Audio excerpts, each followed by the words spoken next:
Hey everybody, this is Jeremy Chapman at the Acoustic Shop, and I'm excited to have Wyatt Ellis here to really help give some of that advice to people just beginning or those players that have been doing it for a while, get some inspiration and some ideas on what Wyatt has used to progress as quickly as you have, because you've come onto the scene, and I was talking to your mom earlier, it's been such a short window of time, not only since you came on the stream, but since you actually picked up your first mandolin. Yeah. Tell me about when you first picked up, for people that don't already know. It was right before COVID? Yeah, so I think I had just turned 10 when I got my mandolin, and I'm 15 now, so I definitely put in a lot of hard work. Yeah, that's a lot of practice condensed into a short period of time. It is, yes. And a lot. What made you fall in love with the mandolin? What was the inspiration that turned you onto it? The first time I heard the mandolin was in the hands of Bobby Osborne playing the classic song Rocky Top.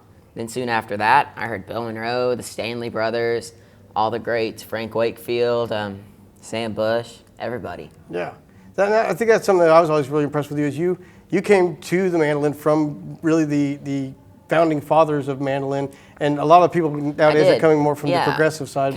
I think it's very important to go from the beginning, just for your right hand and your left hand too, but especially your right hand, because once you get all those fundamentals and the traditional style of mandolin playing down, then it's easier to branch out than it is to start out there and come back in. Yeah, that is really awesome advice, because once you get that foundation, then you have more freedom to kind of go different directions with it. Yep. And we're talking to a lot of people that may be just starting out on mandolin, maybe just picking up for the first time, or some that have been doing it for a long time, and trying to figure out, how do I get better?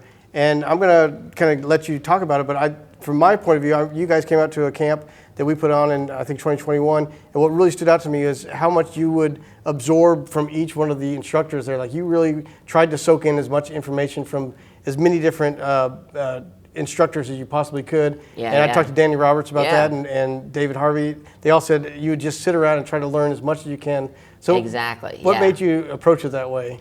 So I started out learning from tab, but then once I got with one of my biggest mentors, Chris Henry, he kind of led me in the direction of learning by ear, which I feel like is the best thing you could ever do for your playing, because when you're in a jam session and they're playing a song you don't know, what are you doing? You're learning by ear.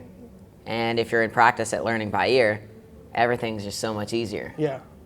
And that's also, I think, how you kind of soaked in different styles and put them all together to be... Exactly, yep. If it's a little bit easier to kind of make your own style if you're listening and picking it out rather than looking at a piece of paper. So when you first got your mandolin and you were just ate up with this, what was your practice routine like? How many hours did you put in per day? I just went for it, and I played as much as I could, and I had some focused things, like I had some scales and worked on some tunes, and really dove into Monroe's catalog, learned about every tune that I could that was ever recorded that's around, and just going in and learning them note for note and all the little details.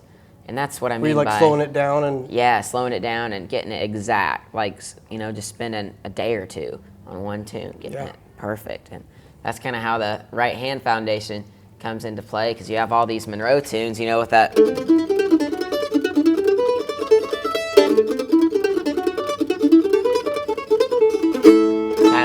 just kind of shuffly right hand rhythm. And like it's a little bit different. Like if you're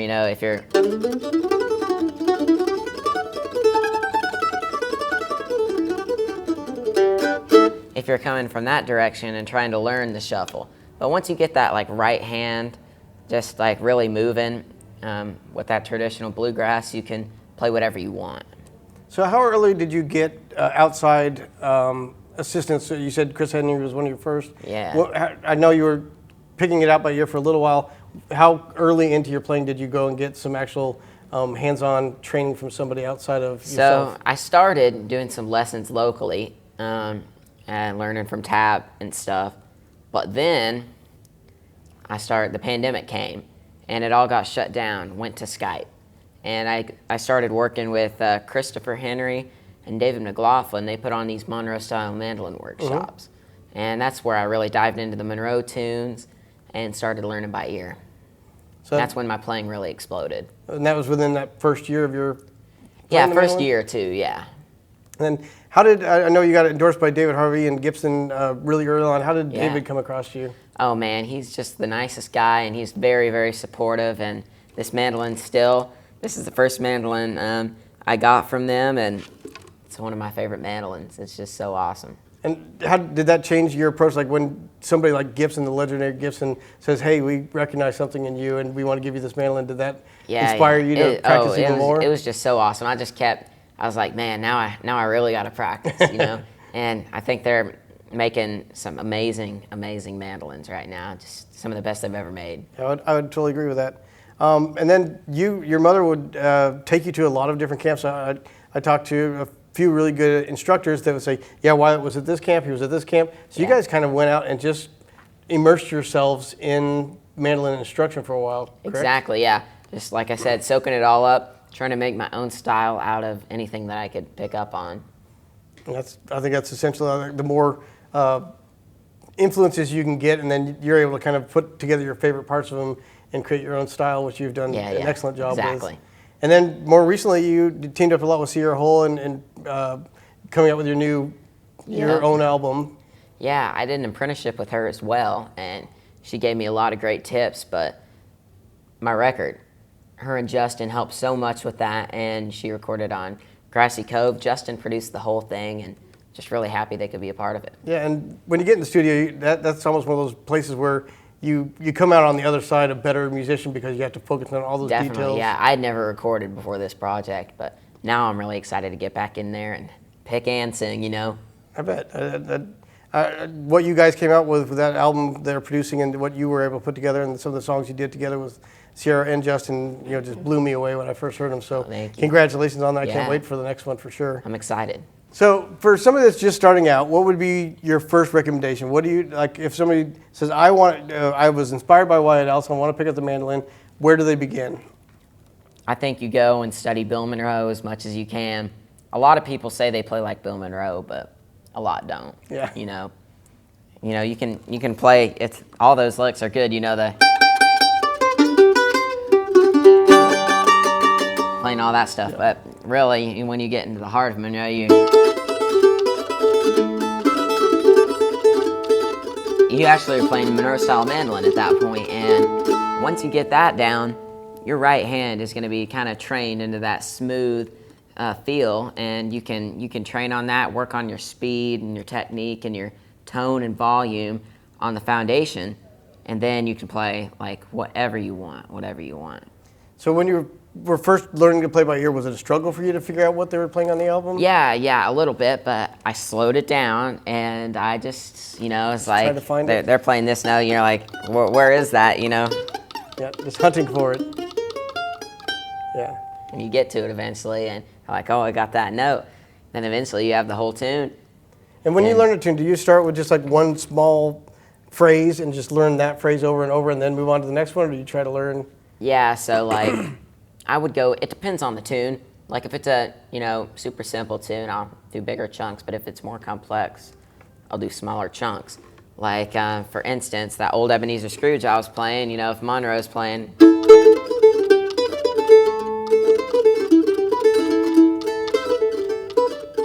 there's some details there that, it's not just, there's some like connecting notes, and something like that, I would slow it down and take it like a section at a time, like about a section like that, and then figure out what that next note is, and figure it out. And did you have any trouble at the beginning getting speed built? Because I know that's the first thing a lot of people ask is, how do you play fast? And what is the secret to playing fast? That's a good question. So when I was building speed, I actually had an exercise I would do called the folded scale. And your regular G scale is just your 1, 2, 3, 4, 5, 6, 7, 1, or 8. And you can keep going.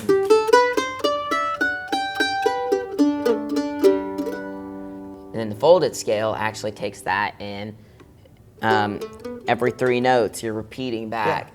So it sounds like this, really slow. You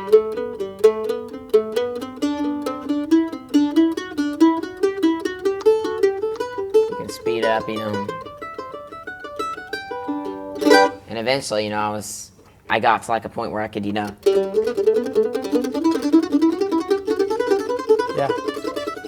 then I,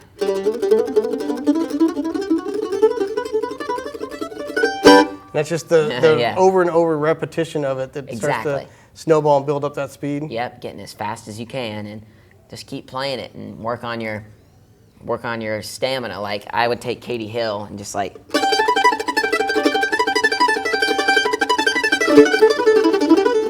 play it 10 times in a row, Yeah. like that fast. And did you find yourself like tensing up and then Yep. really focusing on Yeah, loosening and I was up? just working on my strength. Yeah. Because I think volume is very, very important, but you have to be able to pull tone.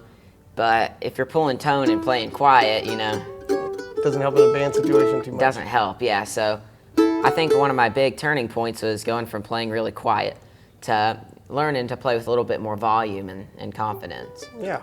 All right, I would like to just get a segue here to change to what is some of the gear that you use on mandolin? What is your preferred mandolins, strings, pick, accessories? Yeah. So, first of all, this is a 2020 Gibson Master Model mandolin. I have a few other older ones, but I'll talk about this one for now. I've got a, of course, Waverly tuners and all the stuff that comes on it. But I've got and this is an interesting topic with the nut. Yeah. But up until just about a few weeks ago, I had a pearl nut in it, but it was starting to buzz a little bit because I play so much in sweaty environments. And I just went with the bone, and I think it gave it a little bit more bite. Yeah. So I love that, and just a standard bridge. I got my extension here scooped out. Yep. And I got a LR Bags radius pickup. And I know a lot of people use armrests, but I don't like them very much. But they can help. And then I've got a tone guard, of course. And I think those make a big difference. on stage, I use a Neumann clip-on mic. Just clips on and points here. Run it through a Felix, a Grace Designs Felix pedal. And and the pick I'm using is a Apollo pick, and I also use a tone slab pick. It's about the same size shape, but I love it a lot. It's just a small black pick with holes, and a pretty fast pick, gets a nice round tone and a lot of volume. Yeah. And then when this mandolin came, did it have the fretboard extension? Then you had it scooped? It did have the fretboard extension, and I got it scooped, and he put those little white lines of binding in there to look like fret markers. frets, so you can't really tell. Yeah. With the older mandolins you have, I'm sure they're probably not scooped. Do you find yourself clicking a lot? Yeah. I mean, I've gotten used to it, and you get a little more control. You can still find a way to click on this if you dig too deep, but it's just something you got to learn to play with or play Adjust without. your technique a little bit. Yep. That's been great. I really appreciate you guys giving some advice and some of the history of what inspired you to play the mandolin and what's kept you going.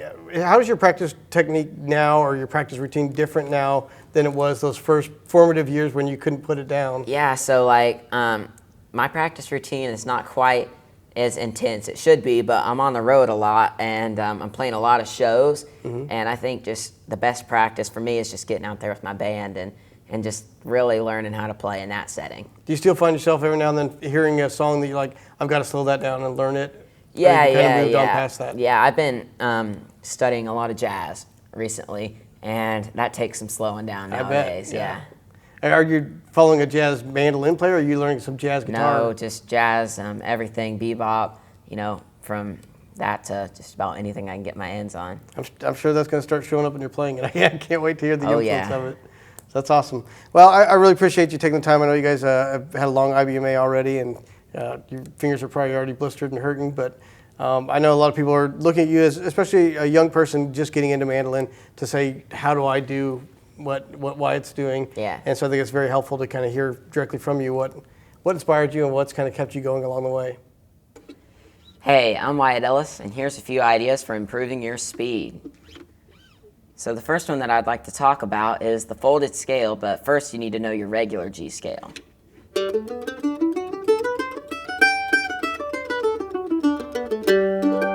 Once you get that down, you can try the folded scale, which sounds like this.